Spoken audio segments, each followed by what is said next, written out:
Nobel Prize laureate, excellencies, honorable guests, colleagues, dear participants joining us live from around the world, welcome to this conversation titled In the Gulf Between Cultures and Continents with Professor Abdulrazak Gurna, the 2021 Nobel Prize laureate in literature. My name is Therese Schumander Magnusson and I'm the director of the Nordic Africa Institute. Before we begin, and on behalf of all of us at the Nordic Africa Institute, I want to congratulate Professor Gurna on receiving this award. It is through the humanities, through literature, music, and culture that we are guided to a world of critical reflections and observations of the past, present, and future developments of societies. Through these interpretations, we are offered tools to help us understand the notion of identity and explore the realm of crossing points between people, which all combined is what constitutes a society. Contemporary Africa faces a fast-changing set of opportunities and challenges. Greater integration, rising geopolitical importance, and a youthful demographic all offer the potential for positive transformation. On the other hand, many of today's global challenges, such as the COVID-19 pandemic, impacts of climate change, and food insecurity, affect African countries particularly hard. Identifying the best courses of action to support social transformation demands nuanced understanding of people's lived experiences, including whether change can unfold in ways that support fundamental human rights, equality, dignity, and well-being. For the past 60 years, the Nordic Africa Institute has been tasked with contributing to a deeper understanding of contemporary Africa through the lens of social sciences and humanities. At the Institute, we see ourselves as a knowledge hub that supports an understanding of modern African perspectives. Underpinning this role is an emphasis on people and values, which is at the very heart of what we do. Our ambition is to bring African perspectives to Nordic decision makers and to inspire, but also challenge Nordic thinking on how social transformation actually takes place. Together with scholars and thinkers from other fields from Africa and the Nordics, we contribute to in-depth, contextually informed, and empirically driven scholarship, where the aim is to identify and explain how the underlying aspects of societies, such as norms and values, incentivize people to act in different ways. But in trying to understand what motivates people in different contexts, we must also look beyond research, beyond the rooms we and I usually move in. That is one of the reasons why today's conversation is so important. We need literature for its beauty, of course, but also because it contributes to a more complete understanding of our world today and tomorrow. It is truly an honor for me and my colleagues at the Nordic Africa Institute to host this event as part of the celebration of our 60th anniversary. And we proudly acknowledge that it is actually the second time we host Professor Gurna, as about 10 years ago he was invited to Uppsala to give a lecture on his work. an event that many of us recall. And here we are, a decade later, gathered to embrace a wider understanding of the African continent through the work of Professor Abdul Razak Gurna. It is now my pleasure to invite both the 2021 Nobel Prize laureate in literature, Professor Gurna, and today's moderator, Dr. Erik Falk, to the stage. Erik is a former senior researcher at the Nordic Africa Institute who did his PhD dissertation on the work of Professor Gurna, and which makes, of course, him the best possible guide for us during this conversation. Professor Gurna and Erik, please, the stage is yours.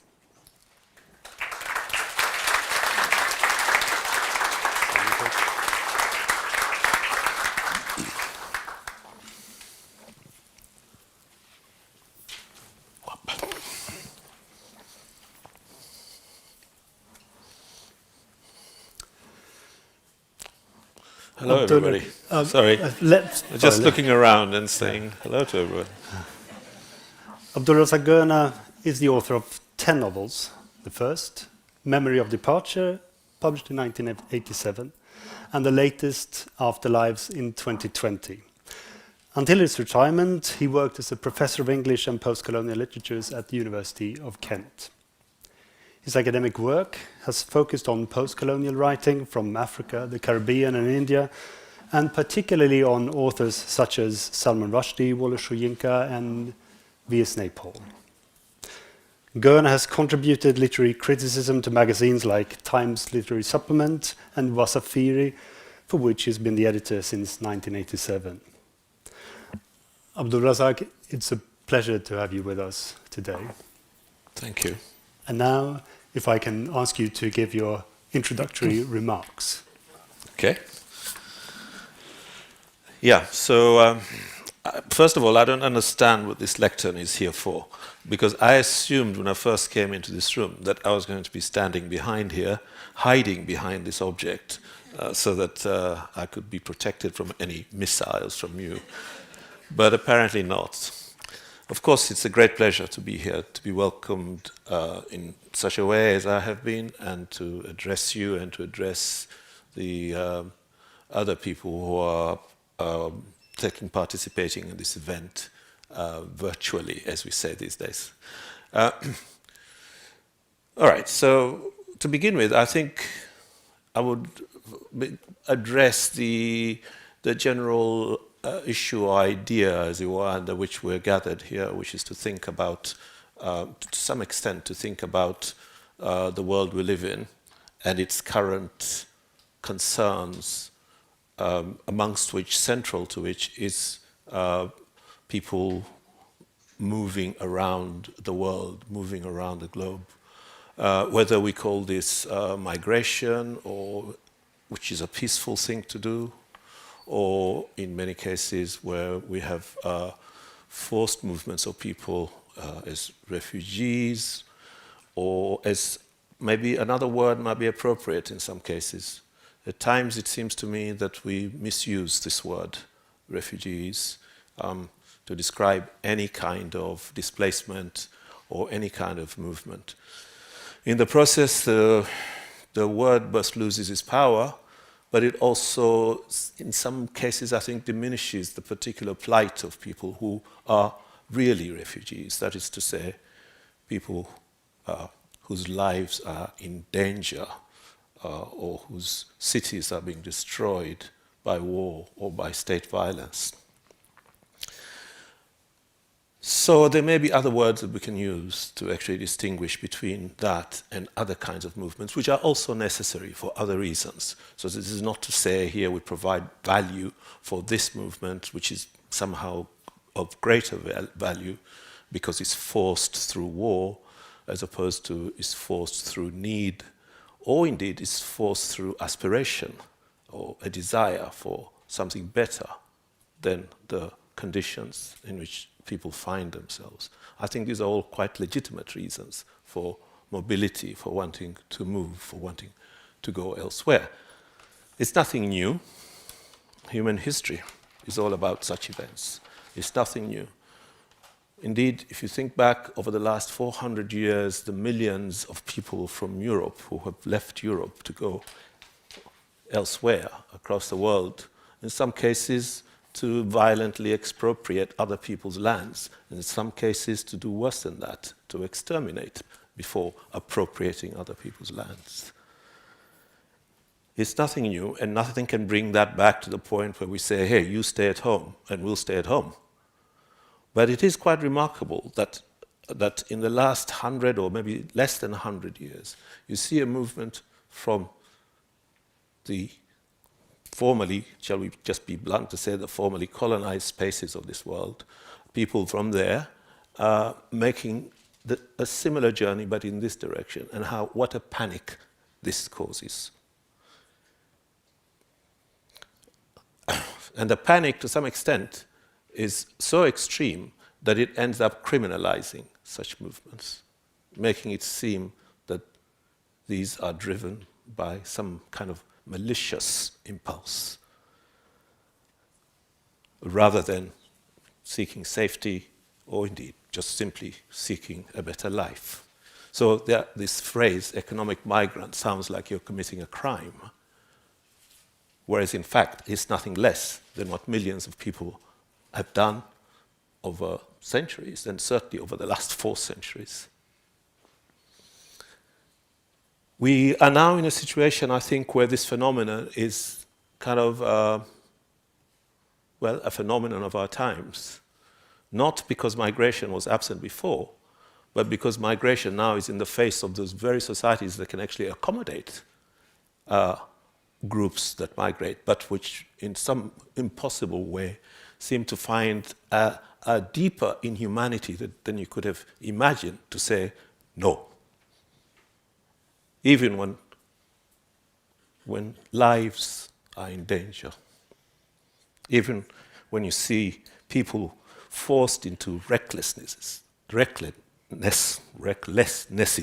which should be avoidable, crossing the English Channel in inflatable dinghies, or crossing the Mediterranean in these overloaded boats and whatever. Okay, you can't say to them, go away, because they won't, because whatever's driving them is driving them. You can't say to them, be sensible, stop this, you're risking your life for what is not worth risking your life for, particularly those who are not escaping wars and death. But you can't stop that, because this is how aspiration and human ambition works. There has to be another way of acting more humanely than that. This is one of the things that I've been talking about, writing about, because not just because I have something of that experience. I was hardly a refugee, although this word is attached to me. But I understand the where it's coming from, if you like. I understand that it's meant to say that here's somebody who also had kind of lost his home.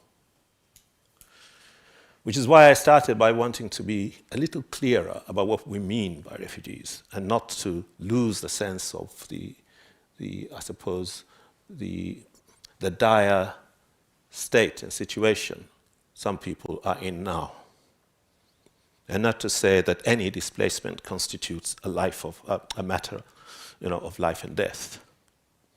But I do have some experience of displacement, and that plus my interest, my desire to know more about the world I live in,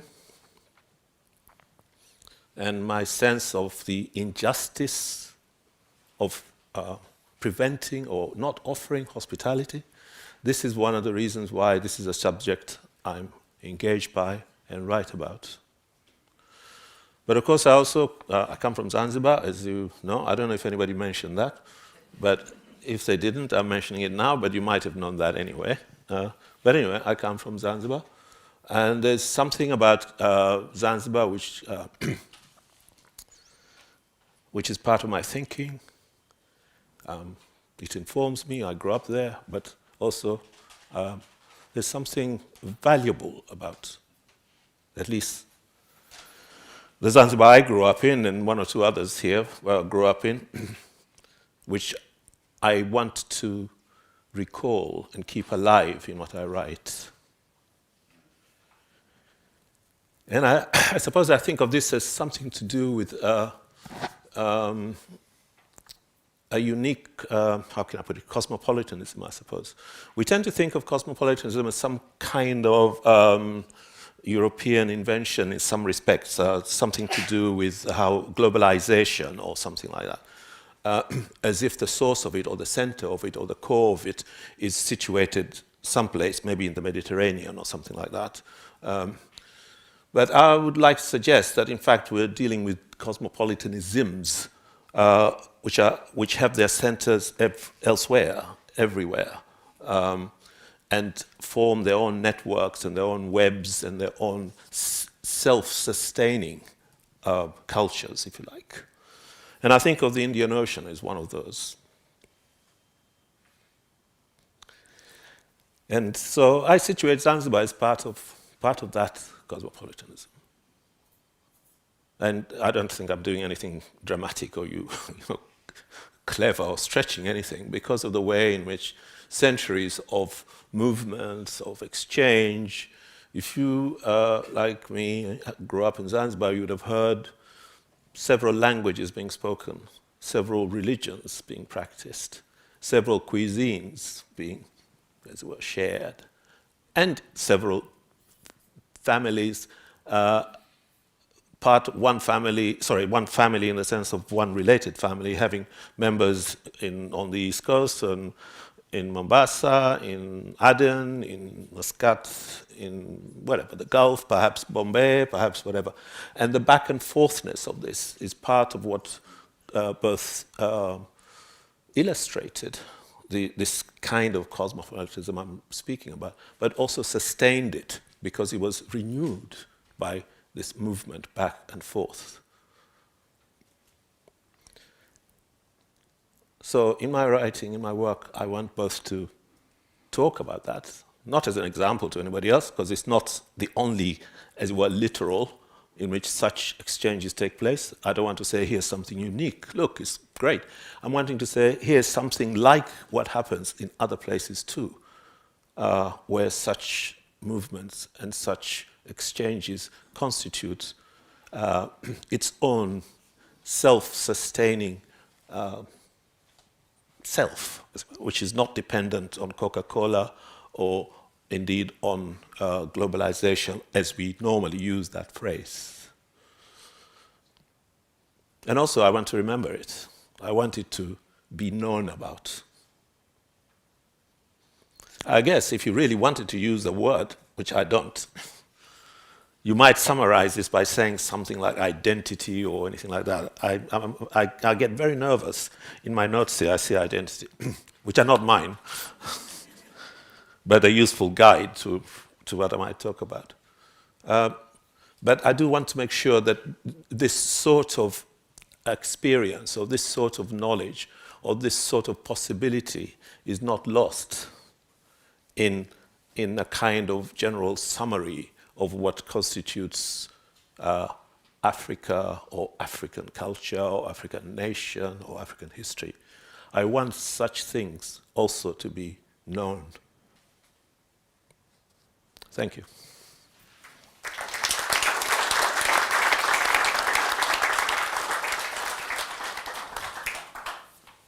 Thank you for those wonderful remarks. You covered a lot in that time, and I can chuck away most of my questions now. I think. And there were several things that I wonder if we can come back to, but I want to start with somewhere else. You've talked about that sort of long and gradual way into writing and being writing, how that your writing subject is being from one place and living in another.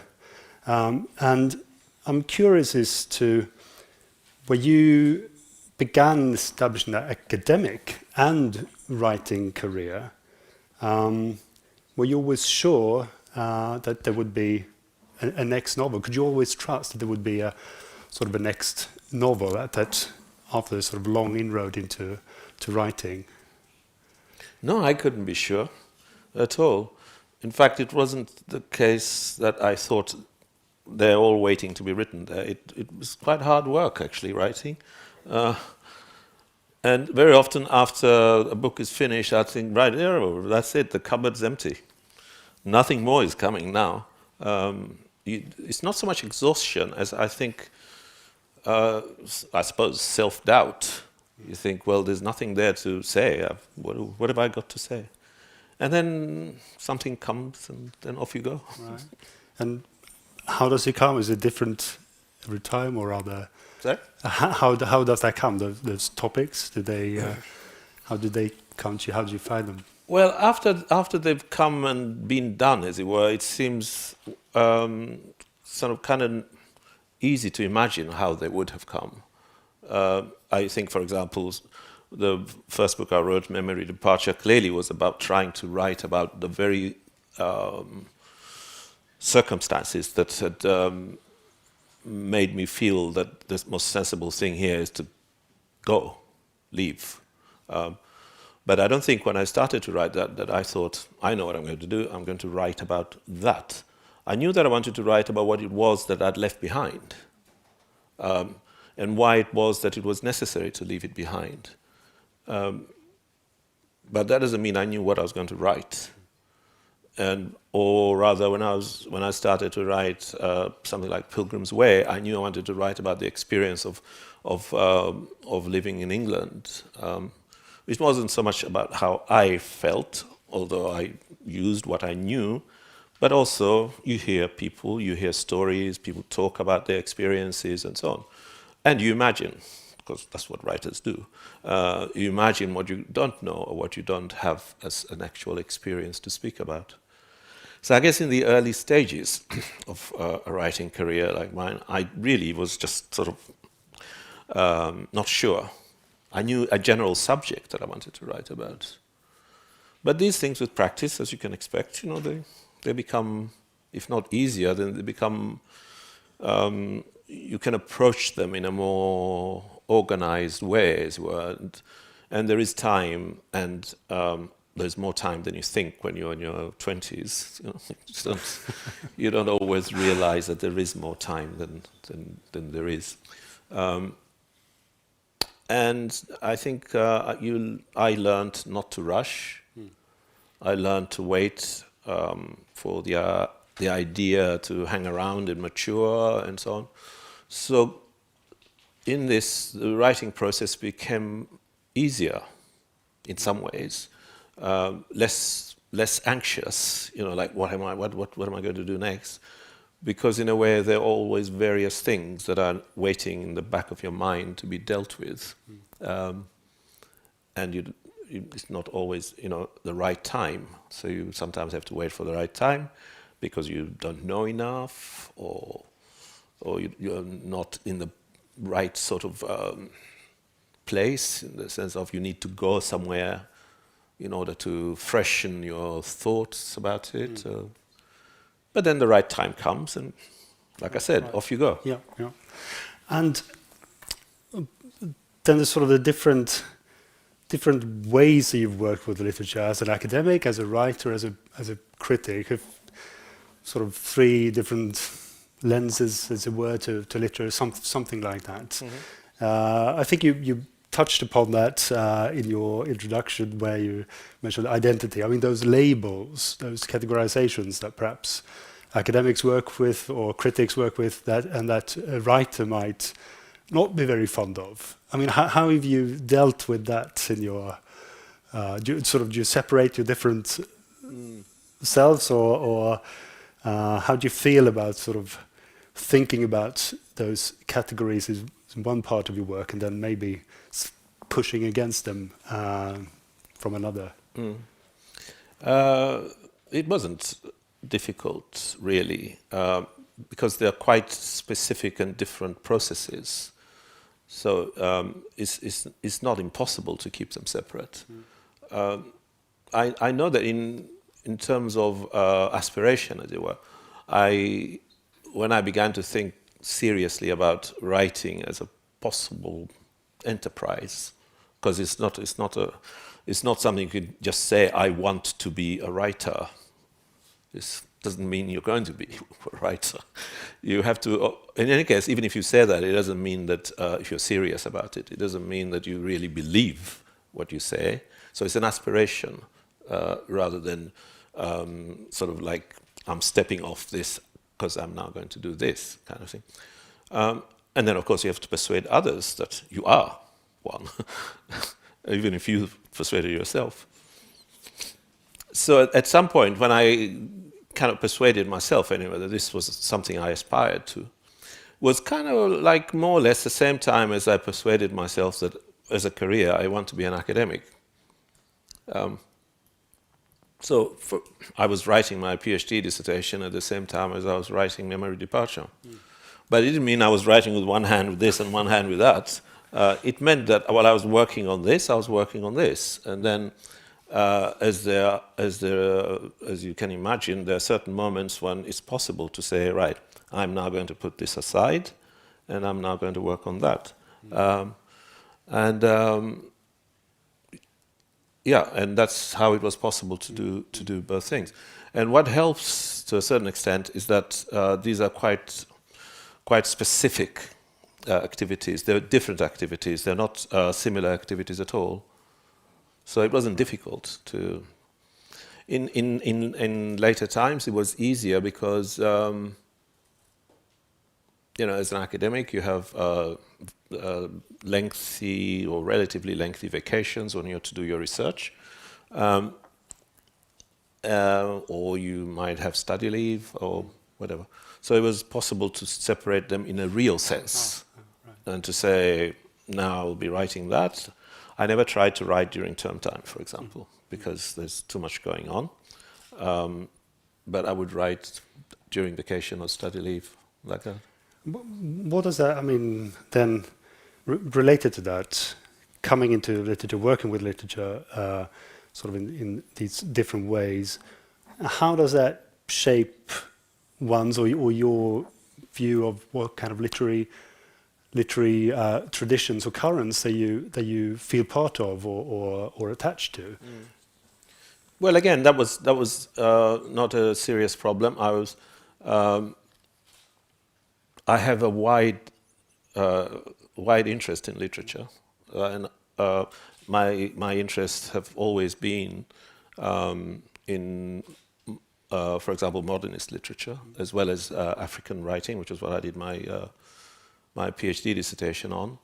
I've also more recently been interested in literatures from other formerly colonized territories, what we now call post-colonial. Does it become easier to sort of choose your tradition, or how does that? How do you mean? Because you're working with different literary traditions, sort of professionally and out of interest also. Well, I suppose I wanted not to be a specialist, although I, in a sense, am a specialist because my interest is in, as I said, really literature that comes out of formerly colonized cultures and societies.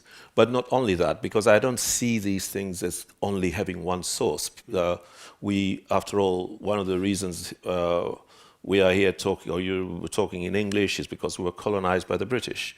So there is a sense in which we have to understand the sources of some of the ideas and some of the debates, or indeed to understand why we want to engage with that experience. And in engaging with that experience, you have to know something quite seriously deep about British culture or British writing, and how that figures somebody like me, say, in its representation. How can you do that? I can't see how you can do that without being quite knowledgeable about those traditions as well. So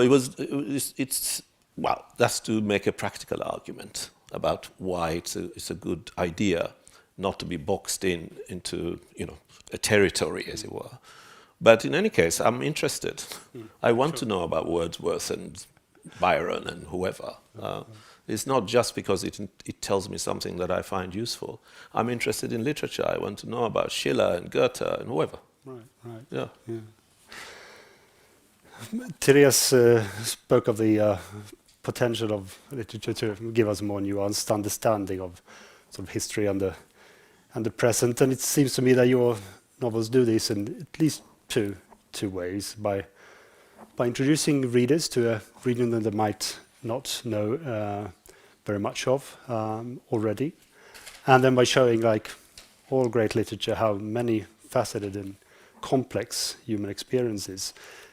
Now, if you talk about it that way, it all sounds very friendly somehow, sort of enriching and nuancing and so on. I think there's also a highly critical element to writing. Many of your novels, I think, are also against something. The anti-nationalist streak in some of your novels I'm thinking of, for instance. Is your writing also fueled by a kind of desire to go against or to combat and to challenge? And what are those things that they challenge, if so? What's he talking about? My desire in writing is to, where I see something that is unjust or that is that needs to be criticized, as it were, to address it as truthfully as I can. It so happens that so many of certainly the country I come from, but so many other countries in our part of the world, in Africa and in other places, are full of injustice. So if you write about an experience of living in a place like that, then you obviously are going. If you're going to speak truthfully, then you're going to have to be critical and say what's going on and what's going wrong, as it were. I mean, on the whole, I think possibly you will have to do that writing about almost anywhere. If your eye is drawn, as mine happens to be, by things that are going wrong, by injustice, or by various sorts of oppression of whoever, children or poor or women or whatever it might be, or even youth. So I don't think I set out to say, here I am battling, but as you look around, as I look around, then I see so many things that I find worthy of this somewhat stern or critical attention. I mean, if one of the things that many of your novels do is to show a sort of a deep and complex history, there are many stories in perhaps most of your historical novels. Some of the stories in there appear quite, strange or even seem unlikely or very improbable. I'm thinking of Ilya's story in Afterlives, for instance. A black East African man who ends up being part of the Nazi recolonization movement. It sounds so strange, but maybe that strangeness also gives it a kind of an air of probability that this is so strange that it can't really be fiction. So one does wonder then, doesn't one, if was there a real Ilias? He hasn't done his research. Yes, indeed, there is not just one, but there is one that is very well known, he kind of changed a few things, but basically the story, the real man, as it were, if you want to think of it like that, was somebody who was a son of a Schutztruppe himself, and he became a Schutztruppe as well. And after the war, he ended up in Germany eventually, and became an actor and appeared in several films, most of the time playing a Schutztruppe, actually. And he married a German woman, precisely like my Ilias in the end of that story. He married a German woman and had 3 children, I think. But that was before the National Socialists came to power and before the race laws were decreed. In this period, he appeared in, as I said, in several films, and he also took part in the recolonization movement, which was supported by the state. It was one of the platforms of the National Socialists, who gathered it together into a kind of quango, as we call it in the UK. I don't know if you're all familiar with this term. A kind of parastatal, I suppose we would say, in other parts of the world, which was called Reich Kolonialbund, which promoted various activities to do with the recolonization movement. And Hussein, this man, would appear on the platform for these people. And the way that, I don't want to give too much away because he's already given some away, but you need the context. But the way in which the researcher recognizes this man is from a photograph of the person who's a relative of his, an uncle, on a platform with a Nazi flag behind him and other people on the stage. There is this, I've seen this photograph, there is a real photograph of him, Hussein. But what he did then, and what he did wrong, was during one of the films that he was making, as I say, generally playing either as a servant or as a Schutztruppe, he had an affair with a German actor. And because of doing so, he broke the Nazi race laws. So he was then incarcerated in Sachsenhausen, and he died there in 1942. Exactly. As it appears in the novel. So it's not unlikely at all. Not only that, but there are indeed other stories of people who also went back after the war, not all of them from the Schutztruppe in Deutsch Ostafrika, some of them from other parts of the former German colonies, the Cameroons, and ended up in Germany, and indeed other places as well. I mean, from other places as well. And there is there a rich field, as it were, to speak about, and indeed it is now being investigated by German scholars themselves who have become interested in this period, in this episode, which had been, of course, been overwhelmed in a sense by the events leading up to the Second World War, and of course the subsequent knowledge of the terribleness of the other things that were going on, and coming to terms with that was clearly far more urgent than coming to terms with the earlier imperial history. So there is something there in it being, as you say, it isn't unlikely, but it's difficult to believe, but it happened, and there are many such stories. But there's also a way I sort of think about this in relation to, for instance, desertion, where you have another story that in the fiction happened, but it's unlikely, and the narrator, the grandchild of this relationship that I'm thinking of, has trouble believing that it happened, is thinking sort of that it happened, but it almost couldn't. So there is something there in the how we view the past and what we see as the likely and unlikely stories, isn't well, there? I suppose that is my contention, you see. So talking about desertion for a moment, in which, for those of you who don't know, an affair takes place between a kind of what I suppose you would, in the early innocent days, you would have called an Orientalist, that is before Edward Said's intervention to make that a dirty word. A person who's an Orientalist who falls in love with a woman, this would have been around about 1900 or so, and this would have probably have been in my thinking, although I don't name it, possibly somewhere like Malindi, north of Mombasa, that is, that Malindi, not Malindi in Zanzibar, our Malindi, but Malindi in Kenya. And that this affair is what I think you're referring to as unlikely.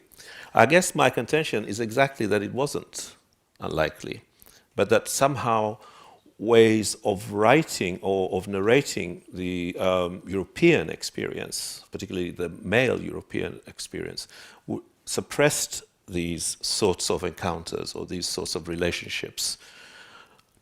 If you, for example, were to look at the work of out of Africa, what's her name? Sorry, you all spoke too softly. Karen Blixon, that's it. Okay, sorry, Karen Blixon. There is no mention in Karen Blixon that one of the friends of her lover, whose again name, I used to teach this book, but my mind has abandoned it. Actually, for a long time, had a mistress, a partner, who was a Somali woman. In her book, she does not mention this. And if you see the film of Out of Africa, you see that at the funeral of this friend, whose name I've forgotten now, a woman is standing somewhere on the edges of the cemetery, who's a Somali woman, obviously, looking on, but not allowed to be part of the grieving of this person.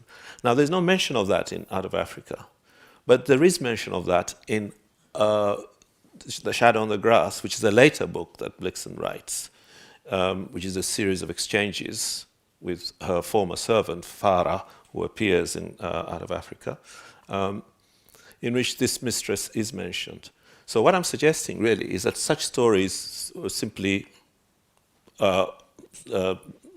suppressed, and such relationships, because even to call them affairs or to call her a mistress is to somehow to diminish that relationship into something which is kind of instrumental. He was using her. Whereas when such relationships go on for such a period, you would have thought it must mean something else rather than just, an affair. So, in that respect, part of the reason for writing about that affair, desertion, was precisely to say such things happened, not that they're unheard of. There also seems to be kind of pointed to academia there, because the grandchild, he becomes an academic, right? And he presents on sexual relationships in Kenya, nice. Something like that. But he doesn't mention his own family history, or he does it in a Q&A period, if I remember correctly. So there's something there also in how we view literature, maybe even how scholarship in this case or academia has sort of presented the past, that there are these stories that don't fit, perhaps, the view of the past. Is that how one should read that kind of tension of what's going on there? You mean him not mentioning that his grandmother was? Yes, as part of the kind of history that he's researching, because we're scholars. We don't want to say this is my autobiography, unless it comes up maybe in Q&A or in conversation. You might say, well, actually, I was there and I saw this. So when I think when people want to describe or analyze an event, the fact that you may have been present or may have been born there or so on does not, I don't think, in scholarship anyway, necessarily give you the authority that it does in another kind of writing, let's say in journalism or perhaps even in a memoir writing. The fact that you are there is crucial. It is not, I don't think, as crucial or as kind of like, clinching an argument to say that actually my grandmother was one of them, So it doesn't really necessarily clinch the argument. Sure. So there are stories then that pop up in other modes and other genres, and like literature. Yeah, which is the limitation of scholarship, of course, as well. Yeah. That scholarship cannot be intimate or at least a certain kind of scholarship, cannot be intimate. So, you're told, aren't you, to use the passive, for example, the passive voice, and not do necessarily I think stuff, but so these are all ways of both wanting to distance, but also wanting to give a certain kind of authority to what you say. It's not just my opinion, but this can be spoken of as as a kind of truth. I see a sign is being held up, so I think our time's running out. Yes, no, not quite yet, but we're sort of need to know how much time we're. If we can come back now, you talked about cosmopolitanism in your introductory remarks, and I wonder how you think of this as an academic and a writer, where you've sort of started that argument. I wonder if you could elaborate a little bit on the sort of it's almost mainstream idea on cosmopolitanism as a kind of an attitude of openness and kind of a positive value, and the critique against it, which is often that it is an elite, an idealistic project. And you talked about this other kind of cosmopolitanism now, and it seems to me that the version of cosmopolitanism that is there in the world that you depict create as much confusion and social tension as cultural enrichment and possibility and so on. So how do you think about that? Is it a curse or a blessing, or simply a fact, a cultural fact? I don't think it creates confusion, unless you mean something I've not understood. How do you mean? I'm thinking of the ways that in which some of the characters navigate the worlds, and it seems they're not always aware of what's going on, how relationships should be treated and developed, and secrets and the comings and goings of people. Okay. Well, these are limitations of individuals, aren't they? It's a way of, an illustration, perhaps, a way of demonstrating how we can't cope with various crises or difficulties, or at least who can't cope immediately, and that there's a necessity to work things out, to actually understand, particularly after kind of traumatic experiences. So it could be that in part of the process is learning how to retrieve oneself after trauma. So if that's the confusion you're talking about, then this is part of our limitations in a way as individuals or as human beings. And I think one of the things I'm interested in writing about is exactly how we are, again, as human beings, resilient enough to do so, to retrieve something, if we're fortunate, of course. Some people are not fortunate. But my version of cosmopolitanism is to describe something which is to do with the significance of local knowledge and local understandings and local stories, if you like, of the world, rather than having to read necessarily about philosophical reflections of what is called philosophy, which would be to say we're talking about 18th century European philosophers or something like that, or that history is constituted by a certain approach which emanates from the archive, which is a property in most cases of European societies, and so on. That there are other ways. You don't have to rely on always being informed by the processes that have come out of, for example, the Enlightenment. And therefore, globalization is an expression of that kind of knowledge-making. There are other forms of knowledge-making. And if people want, for example, to talk about their knowledge of the world from the point of view of the culture of Islam, say. This might be an approach. It doesn't have to be because of that it will be parochial.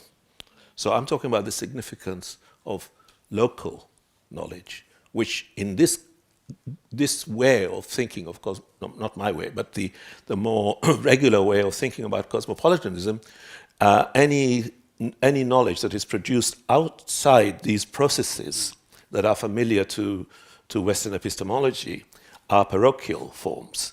They are, say, they're informed by Islam, or informed by a kind of nativist idea, or informed by, not supported by the archives. I'm saying there is another way in which people understand the world. And those ways are both self-sustaining. They don't need anybody to say, that's good, or that's not good, or that's right, I approve. They do so anyway, regardless. This way of knowing the world is what I'm thinking of or describing as a kind of cosmopolitanism. And those exist in various hubs, as it were, in various places. It might be there's a Central Asian cosmopolitanism, which wants nothing to do with, America. Or there may be the Chinese, after all, there are billions of them. They have their own sense of their world, which may not actually need the authorization, as it were, from Leiden University or whatever, That's what I mean by cosmopolitanism. Sure. So that vernacular cosmopolitanism that some have labeled it does that. I wouldn't use the word vernacular because that's already to create a kind of, there's a real cosmopolitanism and there's a vernacular. I would just say cosmopolitan. And is there that sort of element of attitude or choice in the sort of established European idea of cosmopolitanism? Is that also? I mean, that was I guess what interested me. Whether it's just there. It's not something you choose. It's something that you live through, as it were. How do you think of that? Well, it's not that you only have one, or you only have to understand one form. It's not like you have to make a choice about it. I can speak with great respect and interest about, like I mentioned, Schiller or Goethe, and understand where they're coming from, if you know what I mean, to use this expression. And because I'm placing them in where they're produced in the context of their work, where it was produced and where it was received and where it was understood. In the same way as I might read Dickens and see that there is a racism in Dickens which would disqualify him from my, approbation, as it were, in that respect, but I'm not reading him to give approbation. I'm reading him because I'm interested to understand his world and the world he was writing about. So I give respect to that in the same way as I would give respect to other places I don't know about and I'm learning from. So it doesn't seem to me that you have to make a choice between one and another and kind of affiliate yourself to saying, I belong to this, but not to that. It's all ours. And if I want to go there, I'll go there and come out, and go there and come out. And speaking of going there and come out, maybe if you would like to read a passage from By the Sea. I'm not sure if this will fit with all this microphone stuff on, but there we go. I think we're all right. Because this is Eric's choice, by the way. It is. Not that I mind. What would you have chosen otherwise? No, not that I mind at all. So it comes from the beginning of the novel, which is narrated, two narrators in the novel, if you're not familiar with it. And this is the first one, the elderly man. I'm a refugee, an asylum seeker. These are not simple words, even if habit of hearing them makes them seem so. I arrived at Gatwick Airport in the late afternoon of 23rd November last year. It is a familiar minor climax in our stories. Leaving what we know and arriving in strange places, carrying little bits of jumbled luggage and suppressing secret and garbled ambitions. For some, as for me, it was the first journey by air and the first arrival in a place so monumental as an airport. Though I have traveled by sea and by land and in my imagination. I walked slowly through what felt like coldly lit and silent, empty tunnels. Though now in reflection, I know I walked past rows of seats and large glass windows and signs and instructions. Tunnels, the streaming darkness outside, lashing with fine rain, and the light inside drawing me in. What we know constantly reels us into our ignorance, makes us see the world as if we were still squatting in that shallow, tepid pool which we had known since childhood terrors. I walked slowly, surprised at every anxious turn that an instruction awaited to tell me where to go. I walked slowly so that I would not miss a turning or misread a sign, so that I would not attract attention too early by getting into a flutter of confusion. They took me away at the passport desk. "Passport," the man said, after I had been standing in front of him for a moment too long, waiting to be found out, to be arrested. His face looked stern, even though the blankness in his eyes was intended to give nothing away. I had been told not to say anything, to pretend that I could not speak any English. I was not sure why, but I knew I would do as I was told, because the advice had a crafty ring to it, the kind of resourceful ruse the powerless would know. They will ask you your name and your father's name and what good you had done in your life. Say nothing. When he said passport a second time, I handed it over, wincing in anticipation of abuse and threats. I was used to officials who glared and spluttered at you for the smallest mishap, who toyed with you and humiliated you for the sheer pleasure of wielding their hallowed authority. So I expected the immigration hamal behind his little podium to register something, to snarl or shake his head or look up slowly and stare at me with a blaze of assurance with which the fortunate regard the supplicant. But he looked up from leafing through my joke document with a look of suppressed joy in his eyes, like a fisherman who has just felt a tug on the line. No entry visa. Then he picked up his phone and spoke into it for a moment. Smiling openly now, he asked me to wait on one side. Thank you.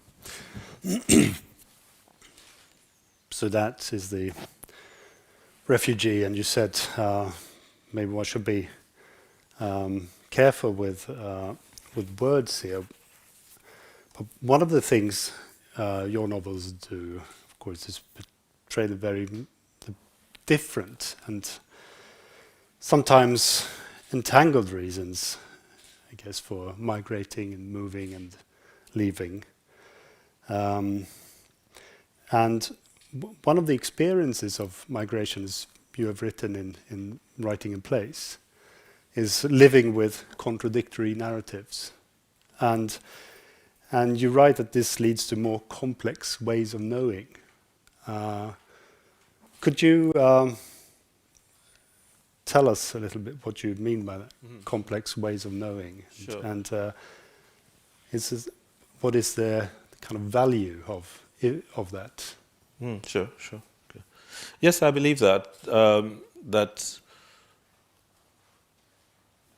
coming from another culture, as it were, to be displaced in this full-throated way, as it were, so that you're not just visiting, but that you're living for a large portion of your life, especially if you're a writer of fiction, and perhaps another kind of writer as well, but certainly as a writer of fiction, you have at least two systems of knowledge already, in addition to whatever you might educate yourself into. But you have one already embedded in you because of what you bring with you. When I say systems of knowledge, I'm talking, of course, not necessarily about what you learned at school, but what you have absorbed through stories, through songs, through practices, etc., all of that kind of thing. Basically through a way of looking at the world, of understanding the world. How can that not be a great benefit if you are then somebody like myself, as it were, living in the United Kingdom, studying literature, teaching in an institution, and writing? How can it not be that you, in fact, are now doubly blessed in a way with ways of looking at things, or ways of understanding things? And it does seem to me this is neither here nor there so far as a way of describing this experience, that somebody who was born British and grew up and lived in England and so on, it seems to me, does not have this benefit. Doesn't mean that there isn't something they know that I don't know. Of course there is. But this other way of seeing things is unique to me, as it were, or unique to somebody with the experience like mine. So this is what I mean, that it enables the production, if you think of it like that, of a more complex narrative in some ways. So this is not to make value judgments about this or that, but a way of saying that here's a more complicated way of seeing things, because it's informed by more than one way, more than one perspective. And I guess my implication is that this cannot be learned. You know, we can all inform ourselves, of course, we can read about it, we can teach ourselves to know more about Chile and Argentina and USA and whatever. But I think that if you actually have come from the USA or from Argentina or from Chile, and so there is something deeper than knowing that you have, something that you absorb through minor, insignificant understandings, which you will not probably find in a book. And that complexity itself, I mean, the sort of complexity aspect of it, is that rather sort of lived out than conceptualized, if you see what I mean? I do, yeah. Yes, that's correct. That's what I mean by sort of things that you kind of you feel and understand and learn, and perhaps you don't even know quite that you've learned it because it's so small. Or something. Let's say, for example, listening to music. So music that you'll have heard, and the way you hear that, in my case, say like Tarab. You can go and listen to Tarab music, and you can say, "Oh, that's it. Oh, where are the influences of this? Where are the influences of that?" But the way that music might move you as an interested scholar, as well as an interested listener, would probably be different from somebody for whom that music goes a long way to, an insignificant memory of childhood or something like that. Which might be the same thing that Chopin does for other people, whereas to me, I would listen to the music, and it would be interesting to me in a way that is perhaps not as profound.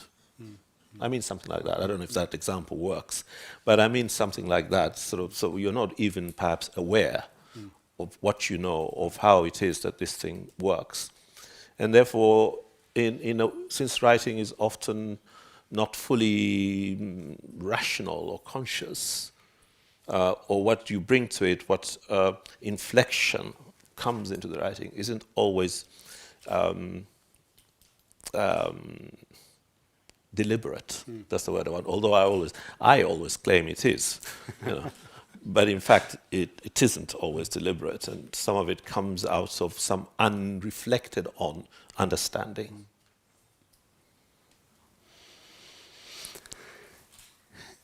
I'm thinking of sort of another side to the theme of migration and loss of home in your writing. To me, it seems it's so striking how in many of your novels, how complicated and unsettled life is for the ones who stay, the ones who don't leave. I'm thinking of the... Yes, yeah.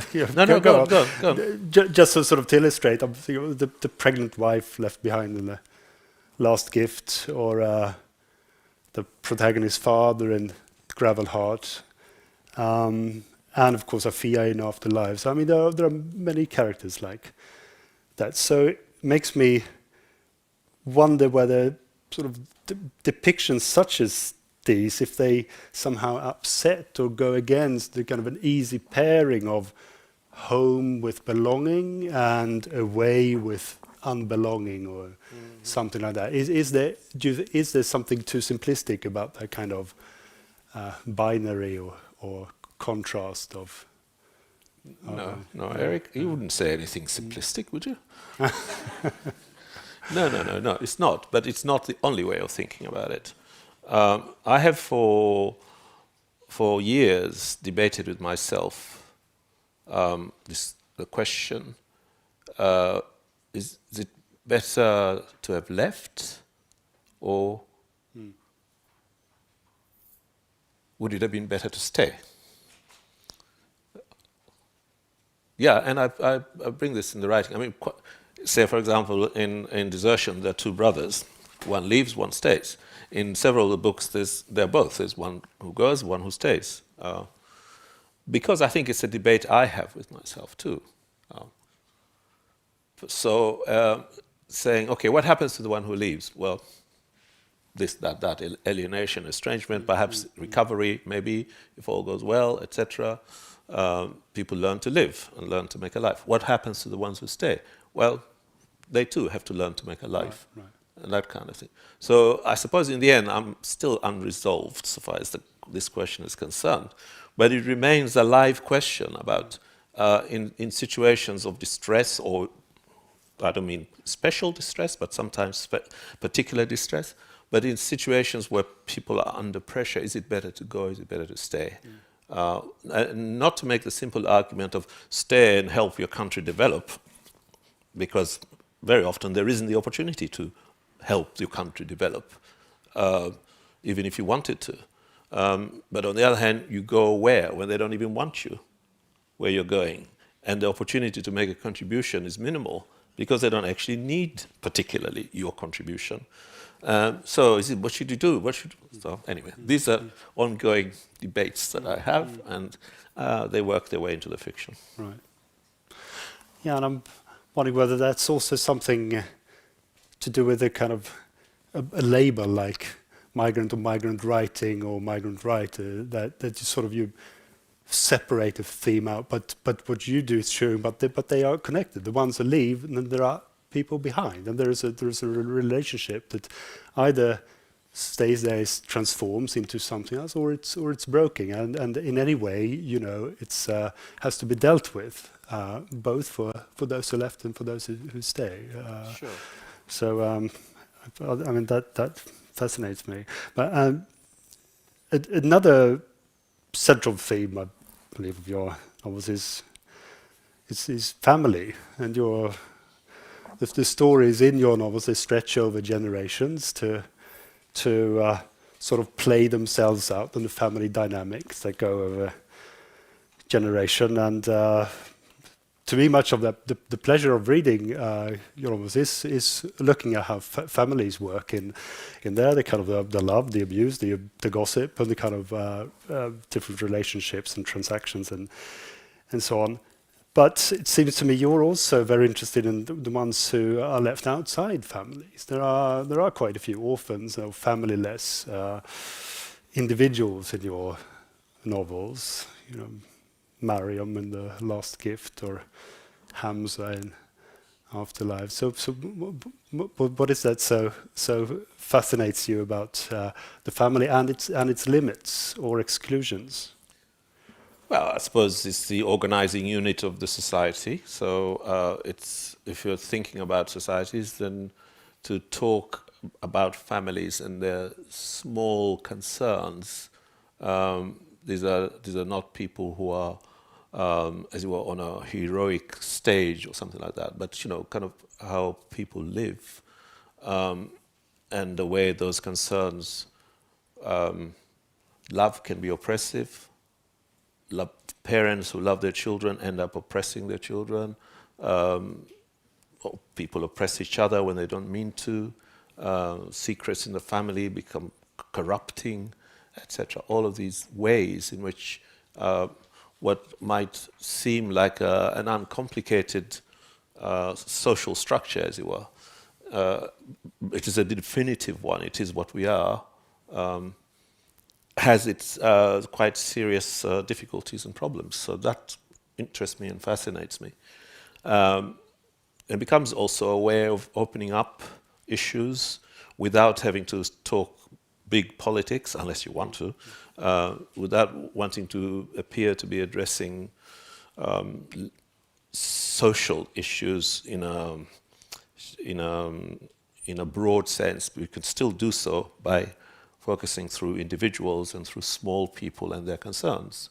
So it isn't just in an interest in the family as a structure, but in the way that, put it simply, the lives of small people actually can tell us as much as we need to know without having to resort to, I suppose, sociological structures of explanation. Why am I interested in orphans? Well, it's a way of accentuating something, accentuating the inequality or the powerlessness of children in particular. So on the one hand, as I say, that families out of love can oppress their children with love, which also says, but you can't do that because for whatever reason. You can't do that, it will bring dishonor on us. You can't do that, so will criticize us. You can't do this, and so. But all this is done out of love, but it really ends up being an oppression. But on the other hand, the most accentuated form of this is to be without that, and to be, as it were, alone in the world, because then you are vulnerable to even more destructive social forces. Right. Like one of the characters ask of another, who are your people? And the one who doesn't have any people then, like family, of course. Sure, like Hamza. Yeah. Oh, mm-hmm. But in a more frivolous way, you might say that if you perhaps I read too much Dickens. Yeah. But what I like about the way Dickens uses the child, and particularly the orphan child, is that it's a way of demonstrating something about the mercantile nature of that 19th century British society. That children too become an object of exchange in some way. So that, like Yusuf in Paradise, he becomes an object to be exchanged. You owe me, and I'll take your child until you can pay me. In a way, your child's labor will be the beginnings of the payment. That's a mercantile arrangement. And so it's the same thing as a sort of marriage and marriage ceremonies and dowries and sort of dynastic, but not dynastic like kings and queens, but between business people, where marriage is part of some arrangement. So in this respect, both children and women particularly are vulnerable, I think, as being the subject of such mercantile activity. That seems like a very unhappy note to end on, but I believe our time is coming up. Okay, not really. Okay, I wonder if then I could... That's the producer there. Yes, that's the producer.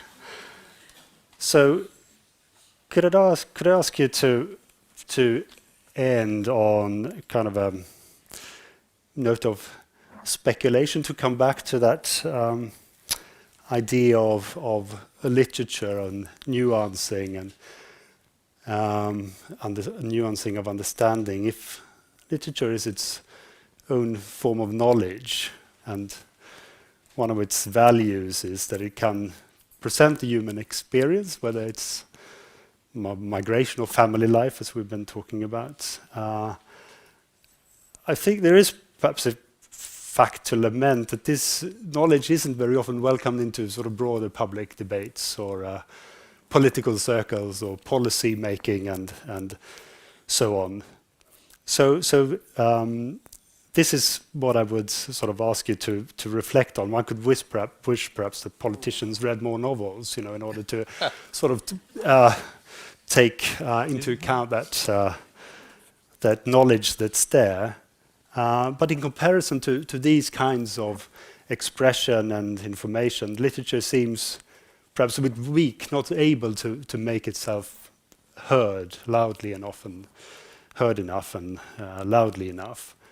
But then there's also the other cases. That narrator in Desertion says that there are stories that capture us and entangle us for all time, right? So there is, if literature might sometimes seem weak when it comes to sort of standing up against other kinds of discourse, then there is the sort of that force of stories that could, that entangle us, that capture us.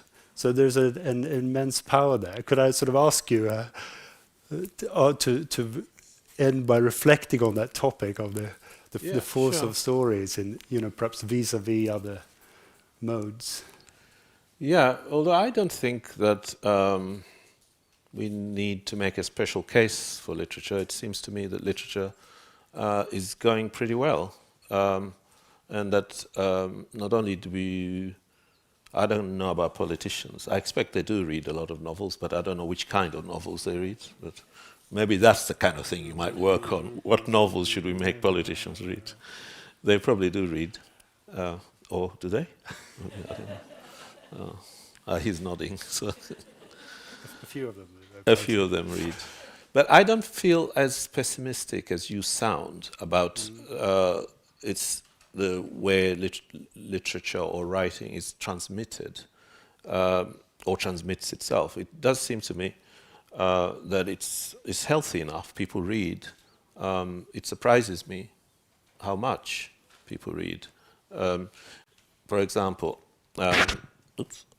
if on the train or on a plane or wherever, people are reading. I don't know what they're reading, of course, but people are reading. When you go to literary festivals, they often tell you over the last 3 or 4 days we've had 200,000 people come or something like that.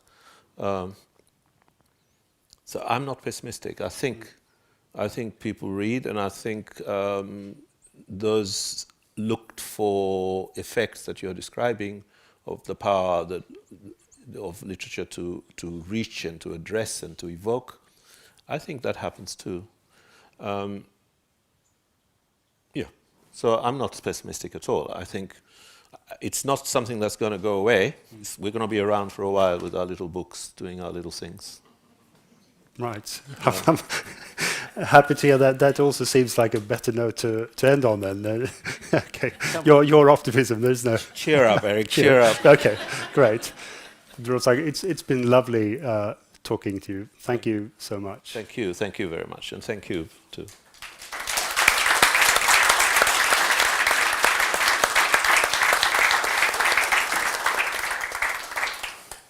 The conversation between the two of you has been truly fascinating and perhaps a little bit more exploratory in character, because not only did you give food for thought and additional perspectives, but it also posed some very relevant questions, which was exactly what we aim to achieve, namely to let literature describe some of the complexities of societies. Our ambition today was to inspire a continued reflective discussion about people and societies, about diversity and commonalities, in order to help us embrace all the different perspectives. And I believe that we have by far reached these objectives. I was personally very touched by one thing that you, Professor Gurna, referred to in your welcome or initial remarks when you said that when you were reflecting about refugees and that injustice, the injustice of not offering hospitality. But I also think that one thing that you mentioned during the conversation about the importance, the critical importance of local stories as part of knowledge making, and something that we need to reflect further on. Your Excellencies, dear participants and colleagues, we have come to an end of this event. And first of all, I would like to thank you, Eric, for being our most excellent guide today, leading us on the path of exploring Professor Gurna's work. Please join me in a warm hand of applause for Eric. Thank you. Thank you.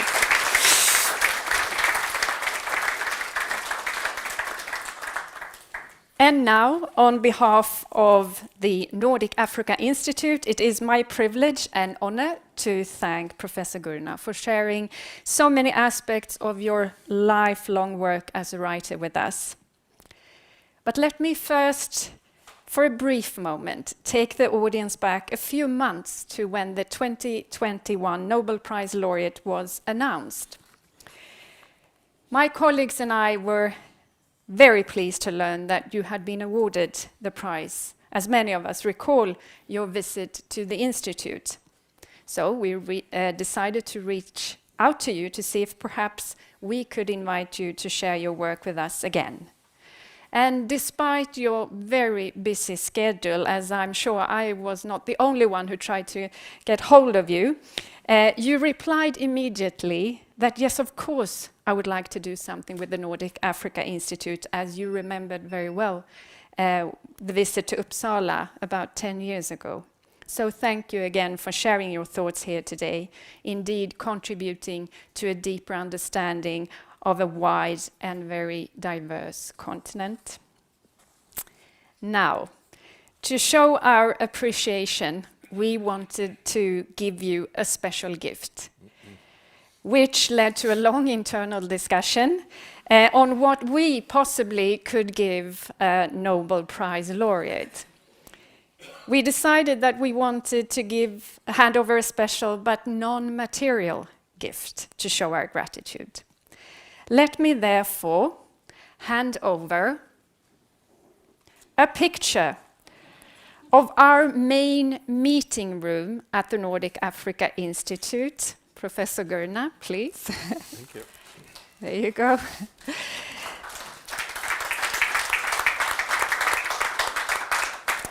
It is a beautiful Africa-inspired room overlooking the botanical gardens at Uppsala, which we have taken the liberty of naming the Gurna Room in your honor. Yes.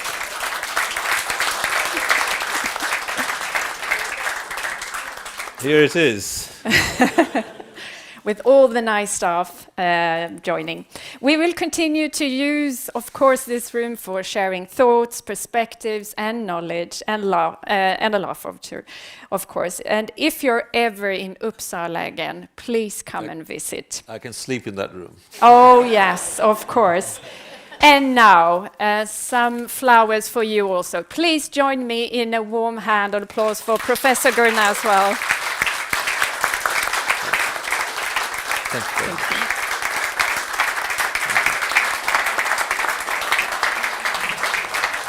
you. And while I'm at it, let me now extend my sincere appreciation to all of my colleagues who have worked hard in preparing for this event and who have worked behind the scenes. Thank you. And now it is time for me to thank all of you who have joined us online. Please continue to follow our work and the celebrations of our 60th anniversary through our different channels. You can find more information on our webpage. I now wish you a good continued rest of the day or evening, and thank you for joining us.